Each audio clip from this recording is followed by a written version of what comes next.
Imagine a man so wealthy that he never has to lift a single tool. He sleeps. And while he sleeps, the money comes in. The fields keep working, the harvest keeps stacking. The grain keeps turning into silver season after season, whether he is awake or not. That is not a modern dream. That is a true story written 3,000 years ago in a small town called Bethlehem. The man's name was Boaz, and the book of Ruth records almost step by step the exact system that the richest people alive still use today to build income that works while they sleep. Most readers think Ruth is a love story. It is. But buried inside that love story is a complete blueprint for owning assets, building generous systems, and acquiring legacy at the precise moment everyone else has given up. By the end of this video, you will know the 4 exact moves Boaz made to turn a field into a fortune that outlived him by 1,000 years. Stay with me. Move number 3 happens at a city gate, in public, in front of witnesses, and almost nobody today has the nerve to make it. Let me set the scene, because the timing matters. The book of Ruth opens in the worst possible economy. There is a famine in the land. A family flees Bethlehem for the fields of Moab, and there the father dies. Then both sons die. 3 widows are left, and in that ancient world, a widow with no man and no land was the most vulnerable person alive. One of those widows, Naomi, decides to go home to Bethlehem, broke and bitter. Her daughter-in-law Ruth, a foreigner from Moab, refuses to leave her. Ruth chooses loyalty over comfort, and the 2 women arrive in Bethlehem with nothing. Now meet Boaz. Ruth chapter 2 verse 1 introduces him with a single loaded phrase. He is a man of great wealth, a relative of Naomi's dead husband. The Hebrew there means more than rich. It means substance, standing, a man whose name carries weight at the gate. He owns barley fields and wheat fields on the edge of town. And here is the detail most people skim past.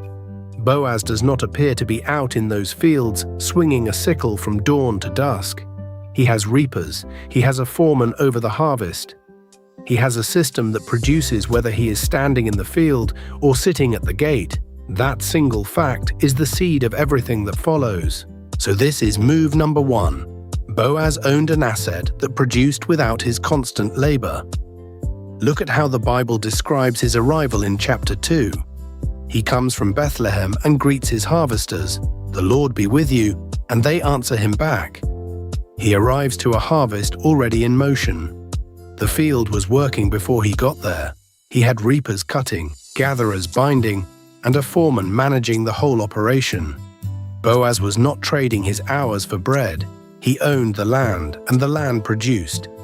Here is the principle the wealthy understand and almost everyone else misses. There are 2 ways to make money. You can sell your time, or you can own something that produces while your time is spent elsewhere. A field, a business, a share of a company, a rental, a patent. The poor and the comfortable mostly own their own labor, which stops the moment they stop. The wealthy own assets that keep producing in their sleep, in their absence, even after their death.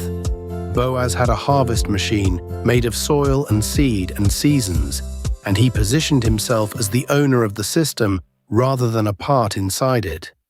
So let me ask you directly, right now, do you own a single thing that would still pay you next month if you did nothing? If the honest answer is no, you do not yet own an asset. You own a job. And that is exactly where Boaz's blueprint begins. This is move number 2. And it is the one that makes Boaz different from every other rich man in his town. Boaz ran a deliberately generous system. In ancient Israel, there was a law called gleaning. The command in Leviticus was simple. When you reap your harvest, do not reap to the very edges of your field, and do not pick up what you drop. Leave it for the poor and the foreigner. Most landowners obeyed this law as grudgingly as possible. Boaz did the opposite. When Ruth, a poor foreign widow, comes to glean in his field, Boaz does not just tolerate her.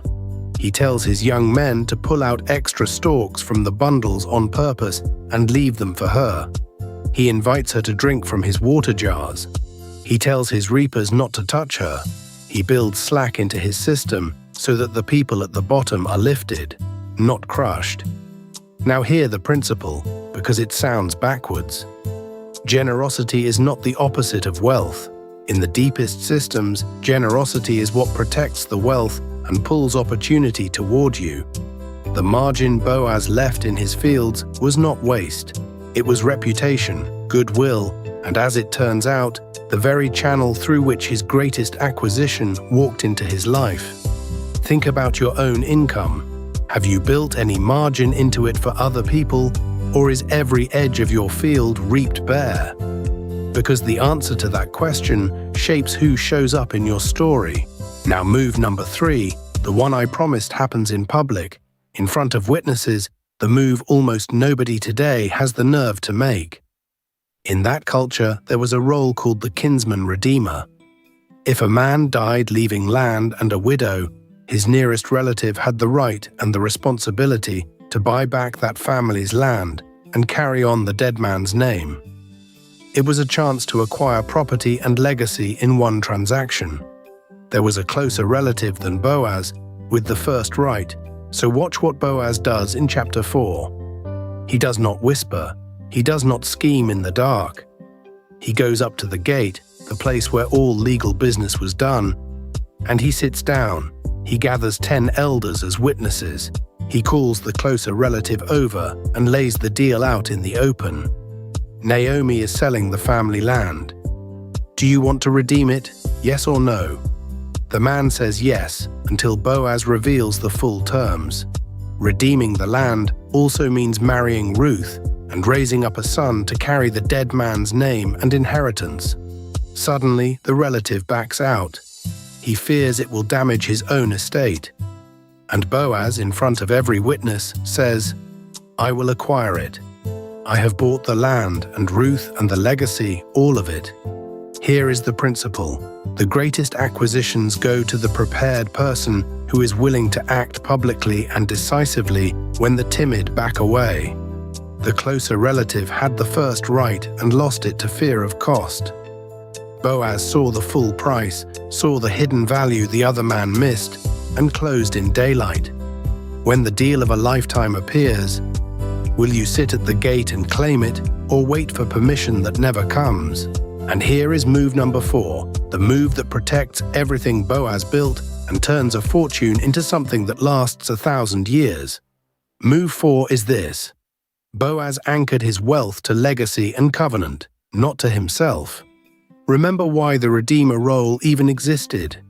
It was not designed to make the rich man richer. It was designed to preserve a dead man's name, to keep a vulnerable widow off the streets, to keep a family's land in the family across generations. Boaz could have bought that field as a cold investment and walked away. Instead, he bought it tied to a person, tied to a promise, tied to a name that was not his own. And listen to what the elders at the gate speak over him. May the Lord make the woman coming into your house like Rachel and Leah, who built the house of Israel. May your house be like the house of Perez. They blessed his legacy, not his bank account. Then the payoff. Ruth bears a son named Obed. Obed becomes the father of Jesse, and Jesse becomes the father of David, the greatest king Israel ever had. Boaz, the wealthy landowner who built generous systems and acquired with purpose, becomes the great-grandfather of a king, and centuries later, an ancestor in the line of the Messiah himself. Here is the principle that protects all wealth. Money built only for yourself dies with you. Money tied to covenant, to family, to the people you redeem, outlives you by 1,000 years. Boaz did not just earn a fortune, he planted a dynasty. So ask yourself, when your fields finally stop producing, what name will still be standing because of what you built? So here is the Boaz blueprint, straight out of the book of Ruth, the man who built income that worked while he slept. 1. Own assets that produce without your constant labor. Boaz owned the field and the system, not just the sweat. 2. Build a generous system. The margin he left in his fields became reputation, goodwill, and the very door his greatest opportunity walked through. 3. Acquire decisively in public when the timid back away. He sat at the gate, named the full price, and closed the deal the cautious man feared. 4. Anchor your wealth to legacy and covenant so it outlives you. He bought a field and gained a dynasty that led to King David. From a single harvest to the family line of kings, Boaz turned ownership into legacy because he understood every move God wrote into that field.